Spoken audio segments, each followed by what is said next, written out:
திருச்சியிலிருந்து சென்னை நோக்கி கார் ஒன்று சென்று கொண்டிருந்தது. இந்த காரை செங்கல்பட்டு மாவட்டம் தொழுப்பேடு பகுதியைச் சேர்ந்த சிவகுமார் என்பவர் ஓட்டிச் சென்றுள்ளார்.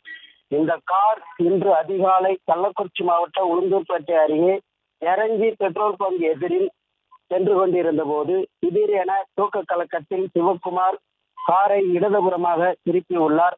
அப்போது அந்த வழியாக பின்னால் திருச்சியிலிருந்து சென்னை நோக்கி சென்ற கார் முன்னால் சென்ற கார் மீது மோதி விபத்து ஏற்பட்டது. இந்த விபத்தில் பின்னால் சென்ற கார் மோதி கார் சாலையோர பள்ளத்தில் கவிழ்ந்து விபத்துக்குள்ளானது.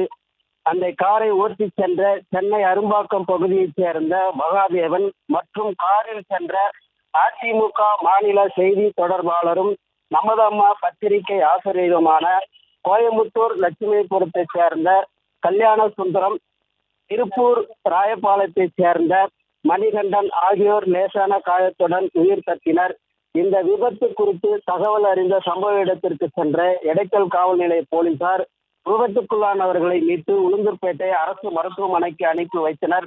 பின்னர் விபத்துக்குள்ளான காரை மீட்டு வழக்கு பதிந்து விசாரணை செய்து வருகின்றனர்.